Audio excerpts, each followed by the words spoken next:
I've been working at my current job for 3 years. I've always kept my head down, did my work, and avoided office politics. I'm not the type to cause drama, but unfortunately, drama found me in the form of Karen. Karen joined our department about a year ago. At first, she seemed friendly enough, though a little loud and overly opinionated. But it didn't take long for her to start making little digs at people, twisting words, and stirring up tension. For some reason, she set her sights on me, started small comments about my attitude. When I didn't laugh at her jokes, or remarks about how I must have connections to have gotten my position, I brushed it off, thinking she'd get bored and move on. She didn't. About 2 months ago, Karen began spreading rumors that I was slacking off, leaving early, and taking credit for other people's work. None of it was true, but she had a way of making her lies sound believable. I noticed a few coworkers becoming distant, and even my manager seemed cooler toward me. One Friday afternoon, I overheard her talking in the break room to another coworker saying, "Don't worry, I've got enough on her now. She won't last another month." My stomach dropped. She wasn't just gossiping, she was plotting. That weekend, I couldn't stop thinking about it. I knew if I confronted her without proof, she'd just deny everything and make me look paranoid, so I decided I'd play the long game. I was going to gather evidence. The first thing I did was start documenting everything. Every conversation, every email, every weird interaction. I kept a detailed log with dates, times, and descriptions. Then I set up my phone to record audio whenever she cornered me alone. It didn't take long before I had my first piece of gold. One morning, Karen came to my desk with a fake smile and said, "Hey, just so you know, I've been telling management that you've been missing deadlines. You might want to be more careful." The way she said it was almost gleeful. When I asked her why she'd say that, she laughed and said, "Because, honey, I've been here long enough to know how to survive. It's nothing personal. I just want your job." That one line sealed it for me. Not only was she trying to sabotage me, but she openly admitted it. I saved that recording in 3 different places, just in case.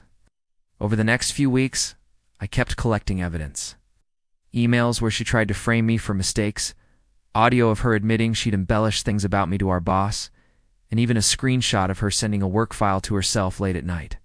I didn't know exactly when I'd use it, but I knew this Corin had no idea I was building a case against her, and when the time came, she wouldn't see it coming. Corin's campaign against me intensified after that. She started sending passive-aggressive emails CC'd to our boss, pointing out errors in my work, things that weren't actually mistakes, but subjective differences in formatting or style. She'd hover behind my desk, pretending to check in, but really looking for something she could twist against me. I made sure to stay calm, answering her politely, while my phone quietly recorded every word. One afternoon, she pulled a stunt that nearly made my blood boil. We were working on a joint report, and I had handled the majority of the research. When it was time to submit, she took the final draft, removed my name from the cover page, and sent it directly to our manager, claiming full credit. If I hadn't already been documenting everything, that might have been the end for me. But I had email chains showing I'd completed the bulk of the work. Still, I didn't say anything right away. I wanted to give her enough rope to hang herself. The real turning point came during a team meeting. Karen casually dropped, "Well, since OP has been leaving early so often, I had to pick up the slack." She said it with this fake concerned tone, as if she was reluctantly outing me.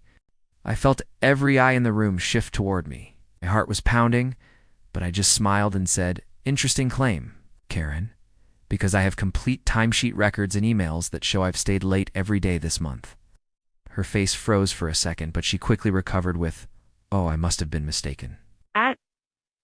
The rest of the team looked awkward, but I noticed my manager writing something down. That's when I decided it was time to escalate. I booked a private meeting with my manager for the following Monday and came in armed with everything I had: audio files, email threads, and documented incidents. I started the meeting by calmly explaining that I'd been experiencing targeted harassment from Karen.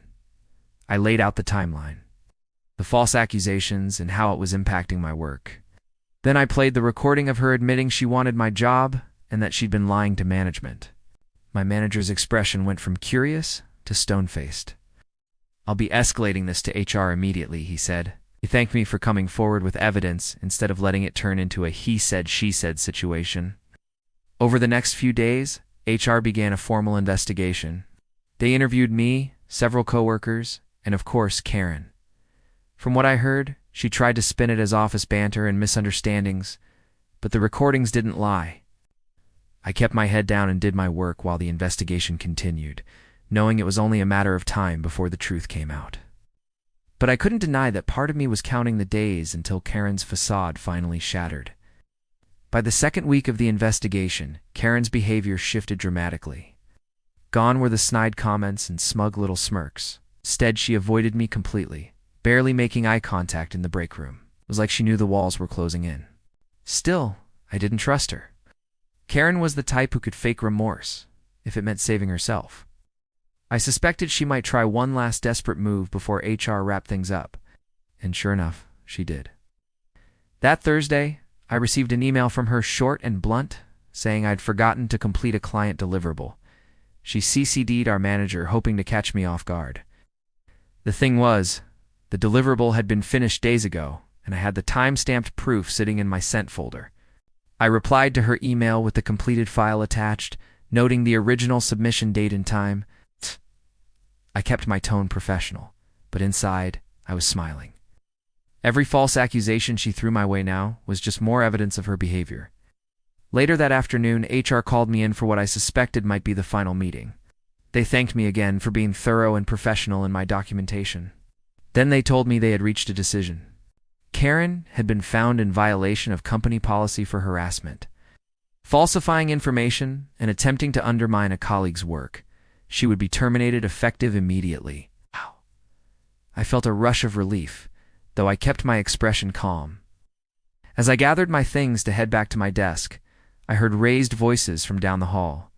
Karen was in the HR office, and she wasn't taking the news well. "You can't do this to me. She's lying. Everyone knows she's manipulative," she yelled. I didn't stick around to hear the rest, but a few minutes later, security escorted her out of the building. She shot me one last glare on her way out, her face a mixture of rage and disbelief. The office felt noticeably lighter after she was gone. Coworkers who had been distant started chatting with me again. One even admitted they had always suspected Karen was up to something but didn't have proof. A week later, my manager called me into his office and told me my professionalism during the entire ordeal had been noted by upper management. They appreciated how I had handled the situation without resorting to personal attacks or emotional outbursts. It felt good knowing I had stood my ground without stooping to Karen's level. I didn't need to spread rumors or sabotage her. The truth had been enough. And in the end, my patience and careful documentation had paid off. But the biggest lesson I took away from all of it: never underestimate the power of keeping receipts. A month after Karen's dramatic exit, things at work had settled into a comfortable rhythm. Without her constant interference, I was able to focus entirely on my projects, and my productivity soared. The tension that had hung over the office for months was gone, replaced by a calmer, friendlier atmosphere. What I'll admit, a part of me was curious about what had happened to her after she was escorted out. I didn't go digging for information, but one day a former coworker who stayed in touch with her spilled the tea over lunch. Apparently, Karen had tried to land a new job at a competing firm. But HR there had reached out to our company for a reference. And while they didn't disclose all the details, they confirmed she was ineligible for rehire due to policy violations. That alone was enough for them to pass on hiring her. From what I heard, she'd bounced around a few temp positions since then, but nothing stuck. Her reputation for being difficult to work with had followed her, and in an industry as connected as ours, word spreads quickly. Meanwhile, my own career was moving in the opposite direction. My manager nominated me for a leadership development program, and within 6 months, I was promoted to team lead. The irony wasn't lost on me. Karen had tried so hard to push me out, and instead, I'd ended up climbing higher. The funniest part is the very first big project I led was the same type of account Karen had always tried to take over. I handled it with a mix of pride and satisfaction, knowing I'd earned the opportunity without stepping on anyone to get there. One afternoon, while clearing out my desk drawer, I came across the little flash drive where I'd stored all those recordings and emails. I stared at it for a long moment, remembering the stress, the frustration, and the constant sense of being watched. I could have deleted everything then and there, but I didn't. Not out of spite. Just as a reminder. Reminder that sometimes the best way to fight back isn't with loud confrontations, but with quiet, steady proof. The experience also made me more aware of my own behavior at work. I never wanted anyone to feel the way Karen had made me feel. So, when new hires joined the team, I went out of my way to be welcoming, supportive, and transparent. In a strange way, Karen had taught me an important lesson, not about betrayal or office politics, but about resilience. Her attempts to bring me down had ultimately pushed me to be more strategic, more patient, and more professional. And if I'm being honest, there was something deeply satisfying about knowing that when she fell, it wasn't because I pushed, it was because she dug her own hole and refused to stop digging. HR's investigation dragged on longer than I expected, and during that time, Karen's behavior became almost theatrical. She went from playing the silent victim to loudly proclaiming in the break room that certain people were trying to ruin her career. She never used my name, but she didn't have to. The looks she gave me whenever she passed my desk were enough. A few coworkers seemed uncomfortable, unsure whether to believe her or distance themselves. One afternoon, HR asked me to come in for another interview. This time they wanted clarification on specific dates and timelines. I brought my printed calendar, copies of emails, and a flash drive with audio clips. The investigator's eyebrows raised slightly when I played a recording of Karen claiming I had forgotten. Client deadline, even though the time-stamped email showed I had submitted it early. That's very thorough, the investigator said, making notes. I could tell they were starting to see the pattern. The next day, I overheard snippets of conversation as Karen was interviewed in the conference room. Her voice was sharp, defensive, and she kept repeating, "She's making this up." It was the exact opposite of my calm, factual tone. By week's end, things took a stranger turn. A junior colleague pulled me aside and whispered that Karen had been asking around about my personal life, where I lived, who my friends were, even whether I had a side hustle. Oh. That's when I knew she was getting desperate. I immediately documented the conversation and reported it to HR. If she was crossing into personal territory, I wanted it on record. HR thanked me and assured me that kind of behavior was absolutely not tolerated. Meanwhile, I stayed laser-focused on my work. I hit every deadline, triple-checked every detail, and kept a professional demeanor no matter how much Karen tried to bait me. If she sent a snide email, I replied politely and CC'd my manager. If she made a comment in a meeting, I addressed it factually and moved on. One Friday afternoon, as I was packing up to leave, the investigator stopped by my desk. "We're close to wrapping this up," they said quietly. "I can't share details yet, but I think you'll be satisfied with the outcome." That weekend felt like the calm before a storm. I knew something was coming, but I didn't know how dramatic it would be. By Monday morning, the answer would become painfully clear for Karen. Monday morning started like any other. I grabbed my coffee, checked my emails, and settled in at my desk. But by 9:15, there was a quiet buzz moving through the office. Heads were turning toward the hallway near HR, and a few people exchanged looks that said they knew something was about to happen. I glanced up just in time to see Karen walking toward the conference room with her bag slung over one shoulder. Her face was pale, lips pressed into a tight line. The HR investigator followed close behind, holding a slim manila folder. About 20 minutes later, the door opened again.